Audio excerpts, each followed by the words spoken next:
ఏంద్ర పొట్టి నాకు ఇష్టమైంది ఏందో ఉందంటే ఏది చూడండి ఫ్రెండ్స్, ఇంట్లో నేను ఇట్లా మీగడ తీసి మామూలుగా అయితే వెన్న బయట చేసి నెయ్యి చేస్తాను అనమాట.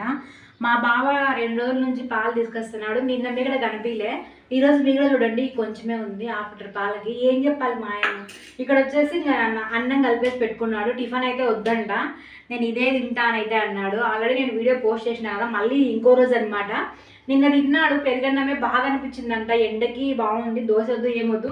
ఫస్ట్ ఏమో దోశ కావాలా వెయ్యి అన్నాడు, అది దండం పెడతా, దోశ వద్దు ఏమొద్దు. నాకైతే చుక్కలు కనిపించినాయి నిన్న ఎండకి. మా ఆయన ఎండకి వర్క్ చేస్తాడండి, అందుకని చెప్పి ఇది దాచిపెట్టేసుకున్నాను నాకు తెలియకోకుండా. ఇలాంటి దొంగలు ఉన్నారా మీ ఇంట్లో కూడా? వెన్న దొంగలు. వెన్న దొంగ వాళ్ళ ఇంట్లో అందరూ తెలుసు, మీగడ పోయిందంటే రమేష్ దొంగతనం చేసింటాడని చెప్పేసి. అమ్మ కూడా చిన్నప్పుడు నువ్వు వెన్న పోయినా మీగడ పోయినా పాలు తగ్గినా కానీ ఏ రమేష్ నాకంటే బల్లె కోపం, ఎందుకంటే చేస్తా. ఓకే, మరి ఇలాంటి దొంగలు ఉంటే ఒక కామెంట్ చేయండి, మనం కూడా చూద్దాం ఎంతమంది ఉన్నారు.